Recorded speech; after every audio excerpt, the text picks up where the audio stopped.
Olá, bom dia, galera. Seja bem-vindo a mais um programa 15 Minutos com Júlia Costa, aqui no 15 Minutos Jornalismo Independente.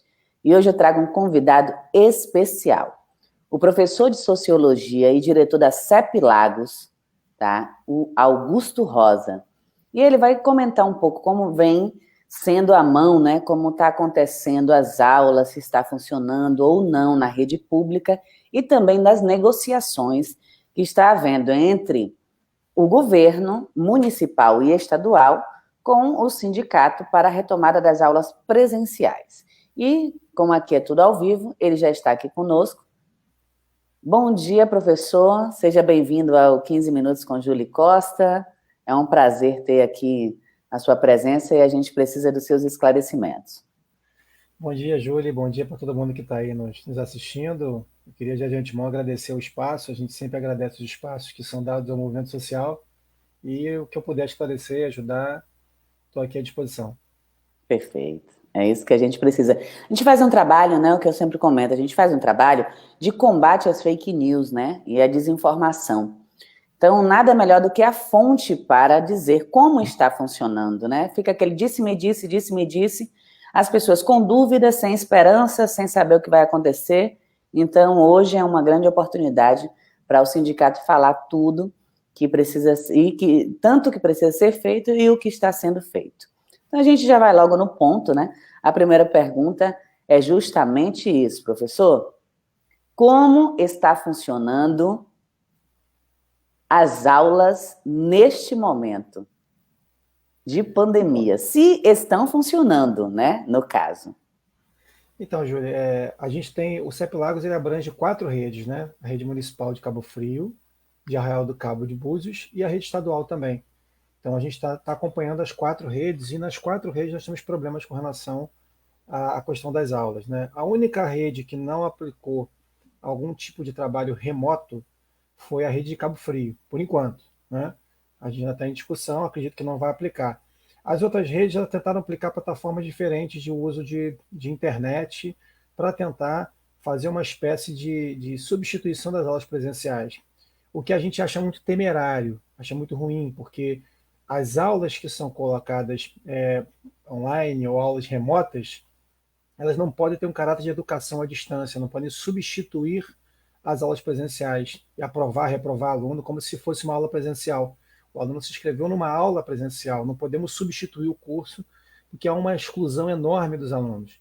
Então, por exemplo, no caso de Búzios, né, eles estão utilizando uma plataforma digital. No caso de Arraial do Cabo, estão utilizando tudo quanto é tipo de ferramenta, inclusive o WhatsApp dos professores, o WhatsApp pessoal dos professores, para poder tentar postar atividades e deixar com que os pais façam essas atividades com os alunos. Então a gente entende que essas atividades só podem ser complementares, mas as prefeituras estão querendo utilizar essas aulas, mesmo sabendo que grande parte dos alunos não está acessando, para substituir as aulas presenciais. Se isso acontecer, vai ser um grande crime para os alunos e para os pais, né, que estão com seus filhos matriculados na escola pública. Com certeza, são duas estruturas diferentes, né? No caso, eu tive uma entrevista com o Robson Terra, ele, no caso, é das escolas particulares. E a gente, ontem, eu tive com um professor universitário, que ele leciona graduação e pós-graduação, tanto na pública quanto na particular. Então, o ensino na rede pública é totalmente diferente, tem uma outra faceta, não tem a estrutura que um ensino particular tem. Nós notamos que muitas reclamações das mães durante esse tempo todo, eu moro aqui em Unamar, em Cabo Frio, faço parte da equipe 15 Minutos de Jornalismo que está no Brasil inteiro, entendeu? E, tipo assim, o que eu ouço aqui em Unamar, onde eu moro e vejo nas minhas redes sociais, é que não está funcionando. Tem muitos alunos que não conseguem absorver os conteúdos justamente porque não tem um suporte, não tem uma tecnologia, não tem um celular, não tem um acesso à internet que possa comportar também assistir uma videoaula, entendeu? Tem muitos que estão reclamando que nem o material didático recebeu. Como é que está? Fala comigo, como é que está funcionando realmente? É o que a gente quer saber, professor. Como está funcionando? Quais foram as medidas né, tomadas pelos governos municipais e estadual durante essa pandemia para ajudar os professores e alunos da rede pública? Então, cada rede teve uma postura diferente, e eu vou te falar que a única coisa em comum é que nenhuma delas discutiu com o sindicato, com os profissionais, nem com a comunidade escolar. Isso foi um consenso. Nenhum deles, todos aplicaram políticas de educação à distância que não debateu com ninguém e completamente desorganizadas, né? Então, no caso da rede estadual, por exemplo, o Estado impôs uma plataforma, né, o chamado Google Classroom ou Google Sala de Aula, que é uma empresa multinacional, né, tem tecnologia nacional para fazer isso. Eles colocam todos os acessos de alunos e funcionários e profissionais de educação para que a Google possa administrar e lucrar com isso, né? O material didático chega com muita dificuldade, as apostilas, né? E o acesso aos alunos na plataforma é muito pequeno, pequeniníssimo, né? Quase não tem acesso em muitas turmas, inclusive na educação de jovens e adultos, né? Que tem uma presença muito pequena. No caso das redes municipais, Cabo Frio não utilizou trabalho remoto, até porque também demitiu 2.000, quase 2.300 trabalhadores de educação, muitos professores, e aí também ficaria impossível administrar com metade da rede demitida, né, no função da pandemia. Eu acho que também o trabalho remoto foi um pouco desistido por isso. Búzios teve 400 demitidos, né, e está utilizando a plataforma com baixa adesão dos alunos, né, e também com uma dificuldade enorme de acesso dos alunos. Eles não têm condição. E um celularzinho de 4 polegadas, que é o que a gente tem no telefone padrão, mesmo que seja esses smartphones, é muito difícil você acompanhar uma aula, ainda mais para um jovem, uma criança fazer isso, né? É diferente, você colocou muito bem aí, o caso diferente não só das escolas particulares, mas das escolas de ensino superior, faculdade, graduação. Mesmo na graduação, nós temos alguns adultos que têm dificuldade em se adaptar ao trabalho remoto, né? Ao ensino remoto, ao ensino à distância. Então, imagine crianças, né? Então, em todos os casos, eu posso te afirmar com certeza que foi um fracasso esse trabalho. A estrutura é muito ruim, teria que ter um investimento tecnológico enorme, né? Na casa dos alunos, na casa dos profissionais de educação, que também não tem tecnologia para fazer isso, né? A gente não foi preparado para isso, né? Muitos moram em locais que têm dificuldade de ter banda larga. Então, a nossa avaliação do sindicato é que é um fracasso completo esse trabalho remoto, da forma que está sendo colocado, principalmente para a educação de ensino fundamental, de primeiro e segundo segmento, porque as crianças não aprendem dessa forma. Eu não posso botar ela na frente da tela de um telefone e dizer que ela está aprendendo, eu tenho que ter interação com o aluno. Então, deveriam ser só atividades complementares. O Ministério Público, nesse caso, concorda com o sindicato, já deu recomendações que fossem atividades complementares, não obrigatórias, e que não constasse como dia letivo. Nós não sabemos se as prefeituras vão querer fazer isso como dia letivo. É impressionante, né, o descaso com a educação da rede pública no nosso país, né?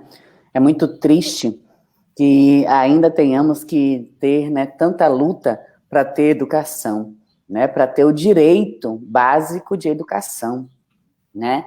Tem muitas mães que estão reclamando, e é claro, a gente entende, né, que criança precisa de se movimentar, de se socializar, de brincar, de aprender, de gastar energia. Tem muitas mães querendo que volte às aulas, justamente porque não aguentam mais os seus filhos, né?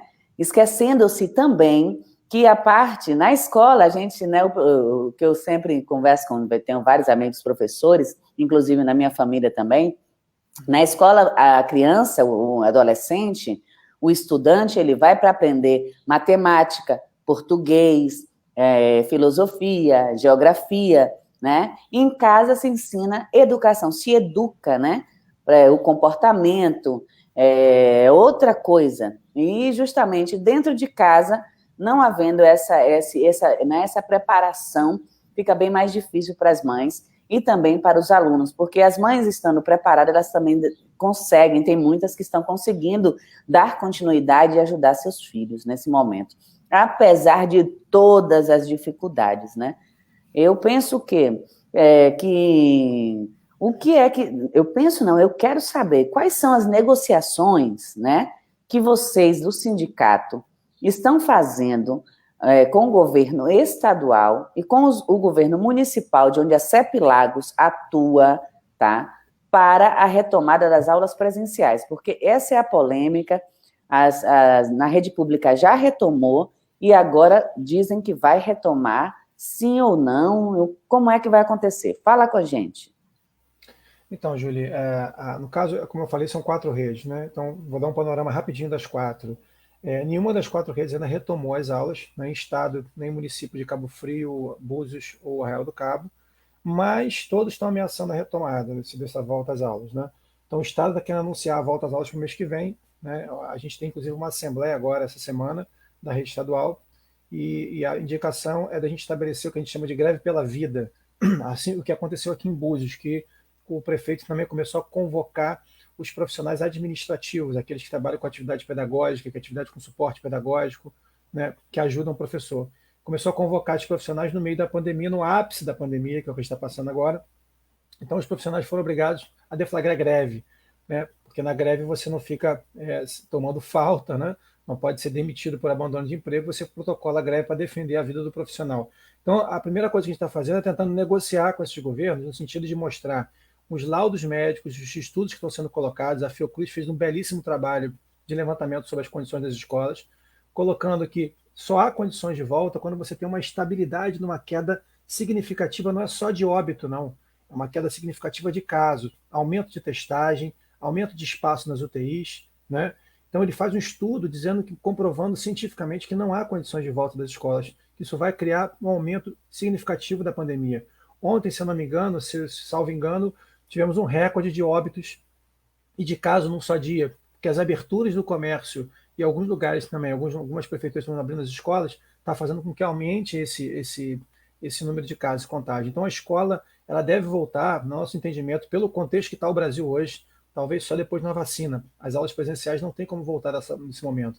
E aí, se elas voltarem, elas vão contaminar alunos, vão contaminar familiares, profissionais de educação, que muitos são do grupo de risco, não tem segurança sanitária para voltar às aulas. É isso que os pais têm que entender. Quando nós falamos que não queremos que retornem as aulas na escola, não é que a gente não quer trabalhar, né? A gente pode fazer atividades complementares para os filhos, que não sejam obrigatórias, que não contem como dia letivo. Mas a saída nos parece, por enquanto, pelo que tudo tem sido feito no nível internacional, alguns lugares abriram as escolas e tiveram que fechar de novo, porque aumentou muito o número de casos, tudo nos parece que deva ser acabar essa situação, ou com a chegada de uma vacina eficiente, ou então com um controle muito grande do número de casos, que não está acontecendo no Brasil, para a gente avaliar o tempo que a gente perdeu e se a gente pode juntar esse ano letivo, talvez com o próximo ano letivo, eu não sei. Nós temos que fazer esse debate de forma franca, aberta, democrática, com a presença de pais, profissionais de educação, educadores que entendem do assunto, e não políticos que querem fazer campanha eleitoral na véspera das eleições, né? A gente precisa debater com calma, mas depois que isso passar e tiver segurança sanitária para voltar. Senão nós estamos Com enganando os pais e certeza. os alunos. Com certeza, porque o que acontece? É científico, né? Não é ficção. Ciência não é ficção, e é isso que eu sempre explico para as pessoas. Aglomerou, 10 dias a gente tem o resultado. Enquanto não tiver vacina, ninguém está seguro. Inclusive, a reincidência é grande. Por quê? Porque um vírus, quando você se imuniza, né, tive uma entrevista com um pneumologista, é somente 3 meses, é como uma gripe, né? Se você não tomar vacina, de 3 em 3 meses você está gripado, né? Então, tipo assim, a escola não consegue controlar nem piolho, imagina coronavírus, principalmente a rede pública, entendeu? A rede particular, eu não digo porque são ricas, né? Tem um investimento próprio, tem toda uma estrutura totalmente diferente. Agora, a rede pública é complicado, é muito difícil, a gente justamente vê que há esse embate, né? Então, pouco apoio do governo, que é justamente quem deveria, né, nos apoiar, né? No caso, nos apoiar, no caso, eu não sou professora, mas como comunidade, como cidadã, vejo os meus amigos, minhas amigas, tanto como alunos quanto professores, profissionais de educação, preocupadíssimos com essa situação. E no caso, fala comigo, tem alguma previsão se vai voltar ou não? Já deram uma data? Vocês estão recorrendo através de algum meio para não retomar as aulas? Fala um pouco com a gente. Então, a rede estadual do Rio, a rede estadual é a que tem tido um protagonismo nessa história de volta, na tentativa de volta com rapidez. Está, inclusive, indicando agora o mês de agosto para retomar as aulas presenciais. Temerário, sem condições nenhuma, a rede estadual está super precária. Eu trabalho no Colégio Miguel Couto, um colégio organizado, bem estruturado, e mesmo assim a falta de profissionais de limpeza do colégio de manutenção é muito grande. Chegamos ao caso de ter, às vezes, um profissional de limpeza só num turno inteiro num colégio gigantesco para fazer a limpeza. Imagine fazer higienização a cada 2 horas de uma sala de aula, que é o que organiza, que a própria Secretaria de Educação admite que tem que ser feito. Então, nós estamos negociando no sentido de não retornar e de abrir um debate. Evidentemente, quando as prefeituras, Secretarias de Educação, estados e municípios não negociam e determinam a volta, ou tentam forçar a volta escondida, né, que é o que aconteceu em Búzios, por exemplo, convocando os profissionais pelo WhatsApp para voltar a trabalhar, a gente deflagra greve, porque a gente não pode correr o risco de morrer mais ninguém em função de responsabilidade do governo. Mas nós estamos o tempo todo, sabe, Júlio, tentando negociar nos conselhos municipais de educação, no Conselho Estadual de Educação, tentando negociar direto com o governo do Estado, municípios, e, infelizmente, os governos não querem negociar com os sindicatos, não querem debater isso, e até por causa de um lobby também muito grande das empresas privadas de educação, que querem a qualquer custo também voltar a abrir as suas salas, para não perder um pouco do seu faturamento, e aí isso está sendo pressionado. As empresas de educação, a educação privada no país é um lobby muito forte, com muito dinheiro, e pressiona demais os políticos, tanto no município como no governo do Estado, para tentar reabrir as escolas a qualquer custo. Que a mesma legislação que abre a escola pública, abre também a particular. Então, a pressão está sendo muito grande e nós entendemos que o governo está cedendo aos empresários. Monetizando a vida, né, professor? Infelizmente. A vida ali é fácil monetizar, né? É bastante fácil você colocar pessoas que não são da sua família, pessoas que não são, né, do seu âmbito, né, em risco, né? O difícil é a gente se colocar em risco, colocar a nossa família. Esse é um complicado. Dos outros, né, como se diz, né, pimenta no olho do outro é bem refresco, né? Infelizmente, essa é a nossa realidade. Comenta para a gente também, professor, olha só, deixa eu te falar, eu já tinha combinado com a assessoria, tá? Que aqui o nome do programa é 15 Minutos com Júlia Costa, porém, como os assuntos são relevantes e os convidados são especiais, a gente extrapola um pouco, pode chegar até 25 e tal, para também não tomar tanto teu tempo, tá? Mas comenta o vídeo polêmico da Simpro, o vídeo de retomada das aulas, comenta para a gente como você vê aquele vídeo, qual foi a sensação, né, que um professor, um educador que está ali em contato com as pessoas, quando viu aquele vídeo, como foi a sua reação? Fala com a gente. Olha, é absurdo completo, é um negacionismo, né, de colocando como se as condições dessa pandemia fossem coisas assim pequenas, né? Ou fosse uma gripezinha, como um alucinado falou aí um tempo atrás. Então, assim, é uma gravidade enorme. Eu vi um trecho, na verdade, quando eu fiquei sabendo do vídeo, né? Foi uma semana muito conturbada para a gente aqui. A gente tem tido problema em todas as redes no sindicato. Você imagina como deve estar sendo lidar com tudo isso. Eu vi depois já na internet, porque eles já tinham tirado a propaganda do ar em função de todas as críticas que estavam sendo, né, que estavam sendo feitas. Então, assim, é um absurdo, é um interesse empresarial, né, acima de qualquer questão pedagógica. Imagine como é que eu consigo ter clima agora, como é que a pressão que um jovem, uma criança vai ter na escola. Se eu boto lá dentro da sala de aula e falo, você não pode abraçar, não pode beijar, não pode chegar perto do colega, não pode emprestar um material didático, que é uma coisa que é comum, né, especialmente na escola pública, sabe? Como é que a gente tem condição de fazer isso? Então, monetizar a vida é um absurdo, né? No caso, esse pessoal da gripezinha, né? Esse pessoal da gripezinha se inspirou naquele vídeo de Milão, e é como eu disse para o Robson Terra aqui também. Nós vamos descobrir, sim, e foi o idealizador, porque esse vídeo foi exatamente na mesma temática, na mesma pegada que aquele vídeo ali, e logo depois veio a catástrofe sanitária. Né? No caso, monetizou as vidas e nós vimos o que aconteceu em Milão, né? E em breve, né, a gente vai saber quem é que teve essa ideia brilhante de querer matar os filhos dos outros e querer levar a doença para casa alheia, dizendo, né, banalizando a ciência, já que são educadores, né, uma pessoa que é educador, pelo menos é o que se espera. Um professor, ele deve acreditar na ciência, e não em ficção, né? Mas tá ok, vai fazer o quê, né? A gente vive no Brasil, e não é só no Brasil que a gente viu, né? Na Itália, que é um país de primeiro mundo que se acha tanto, também houve esse vídeo, depois ele recuou. O pessoal da gripezinha, infelizmente, não recuou, e só continuou fazendo mais desordem ao invés de prestar o assistencialismo devido na hora da pandemia que o brasileiro sofre, sangra e está sangrando por causa desse indivíduo, né? Fora, né, totalmente fora da realidade, e mal assessorado e péssima pessoa. Bom, eu quero que você saiba o quê?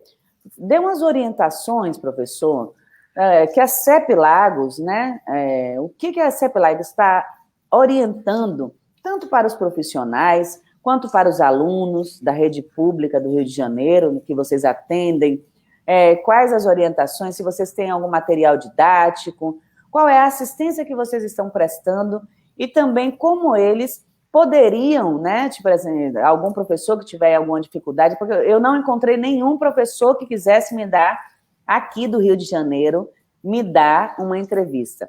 Eu lutei até conseguir falar com vocês, entendeu? Por quê?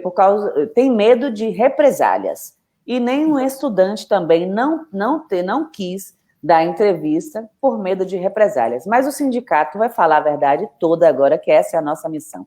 Fala com a gente.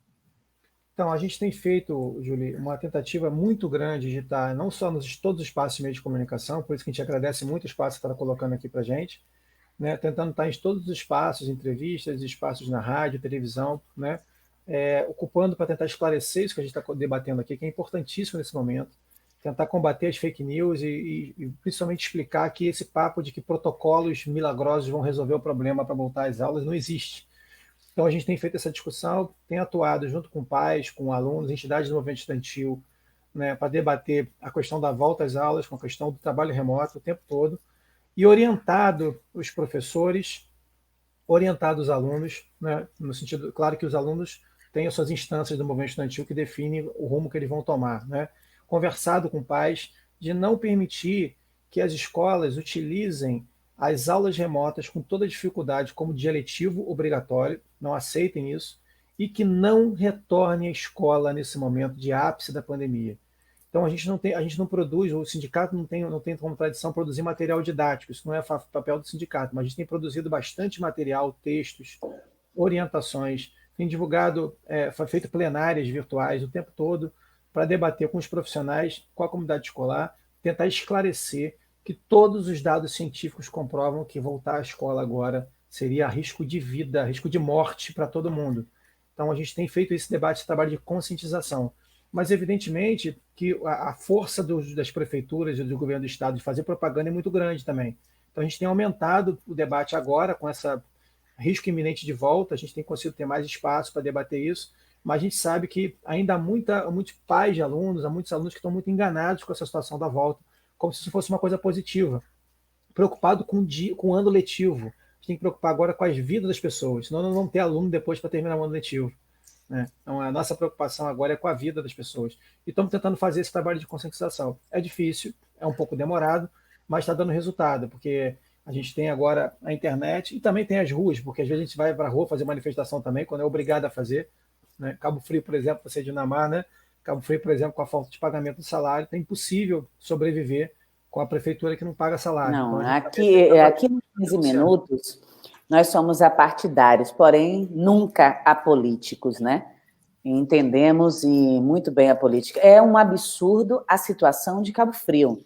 Eu estou em contato com uma professora que eu quero trazer aqui do estado de São Paulo, da rede pública municipal de São Paulo. E lá ela vai relatar que está funcionando, como está funcionando desde o prezinho até o ensino fundamental, que é a parte da rede municipal, funcionando de uma forma maravilhosa. Quando o governo quer, ele faz acontecer, professor.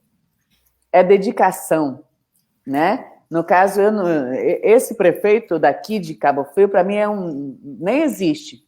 Porque um prefeito que é médico e não cuida da saúde, ele não vai cuidar da educação, muito menos. Ele só cuida dos próprios interesses, e esse tipo de gente, aqui no Rio de Janeiro, tem uma grande reincidência de corruptos, de pessoas que não são do bem na política, porque o Fluminense, ele não vota bem. São 5 mandatos, 5 governadores investigados e caçados. Eles continuam cometendo o mesmo erro ao eleger seu candidato. Então, é super importante que nessas eleições as pessoas tenham consciência, né, no caso. Eu não gosto muito de comentar sobre política, porque eu realmente, é como eu digo, quando eu ligo para os meus convidados, né, eu sempre explico que eu faço parte da equipe 15 Minutos, que nós somos progressistas, jamais conservadores, antifascistas e antirracistas. E quem quiser aceitar, né, a nossa entrevista para falar da realidade, isso é sempre bem-vindo. Professor, faça suas considerações finais, a gente já está chegando no limite do limite, mas eu também já quero deixar aqui o convite, tá, para a próxima, daqui mais ou menos um tempo, quando a gente souber que retomou, não retomou, se já tem algum saldo de alguma coisa, né, diferente para a gente apresentar para o pessoal de dados aqui. Já deixo o convite que eu vou incomodar de novo, vou atrás da assessoria e de você para outra entrevista. Mas faça suas considerações finais, eu peço sempre uma opinião analítica dos meus convidados, para que a informação chegue de verdade aonde precisa. Obrigado, Júlia. Não incomoda em nada não, viu? A gente está aqui, pelo contrário, qualquer tipo de convite, e até para um debate até que estenda um pouco mais o tempo, sem problema nenhum. A gente tenta sempre se revezar. A assessoria de comunicação do sindicato tenta distribuir aí para os diretores que podem estar presentes e tentar sempre responder a qualquer anseio da mídia, né? Seja da mídia oficial, ou seja da alternativa, né? Da internet, que a gente possa estar sempre esclarecendo o que é possível. E a consideração final que eu queria dizer é que a gente tem que se manter unido enquanto classe trabalhadora, enquanto colegas, né? Enquanto companheiros, independente da profissão, independente da rede, se é pública, particular. Né? O momento agora de pandemia é um momento caótico, é um momento dramático, e os trabalhadores têm que se unir. E nesse momento a gente não pode perder ninguém. Então, acho que a gente tem a mensagem que eu passo para a educação é que a gente tem que voltar com segurança, com condições de fazer um trabalho educacional decente, com respeito ao aluno, com respeito aos pais e ao profissional de educação também, que ele também é um ser humano e está lá na sala de aula, né? E aí eu queria que a gente tentasse pensar nisso, que os pais fiquem tranquilos, que pelo menos por parte do sindicato nós estamos pensando no aluno também, né? E eu sei, porque eu também tenho filho que está aqui em casa, né, conheço a situação também das crianças que são especiais, que precisam de inclusão, a gente sabe de tudo isso, mas hoje é mais seguro que fique em casa, né, que a gente possa resolver, porque a escola é um local de alto contágio, né, e a gente precisa solucionar a crise sanitária para depois fazer um trabalho educacional decente, sério, comprometido com os filhos da classe trabalhadora que precisam da escola pública. Bom, um grande abraço a todo mundo e o sindicato está à disposição sempre para debater com pais, alunos, com quem quiser da sociedade sobre isso. Muito obrigada, professor, pela entrevista. A equipe 15 Minutos de Jornalismo Independente agradece a sua participação. Eu, Júlia Costa, agradeço demais pelos esclarecimentos, tá? E eu vou me despedir do pessoal e continuo aqui no streaming, na administração contigo, para me despedir de ti, tá? E para a gente conversar, para ver se a gente já marca para uma agenda aí, trazendo mais informações, porque esse tipo de informação que nós, do 15 Minutos de Jornalismo Independente, visamos levar para os nossos, né, telespectadores, ouvintes, ou todo o nosso público, né, informação de verdade da fonte, combatendo as fake news. E ao fascismo, combatendo o fascismo e o racismo sempre. Muito obrigada, um ótimo dia, já volto contigo, hein? Ok. Gente, viu aí? É a informação da fonte, 15 Minutos, com Júlia Costa, no 15 Minutos de Jornalismo Independente, professor Augusto Rosa, lutando pela vida dos profissionais de educação, pelos alunos e também por suas famílias, né, para que as crianças não sejam os mensageiros da morte de ninguém, e nem eles mesmos tenham, né, que sofrer alguma consequência. Né? Não vamos monetizar a vida e não vamos permitir isso. A luta continua. O coronavírus é ciência, não é ficção. Vamos tomar conta, né, um dos outros e nos ajudar. Em breve, a gente vai voltar com mais informações aqui do CEP Lagos. Eu agradeço a audiência, muito obrigada pela participação. Um grande abraço, um grande beijo. 15 Minutos com Júlia Costa. Agradece a sua audiência.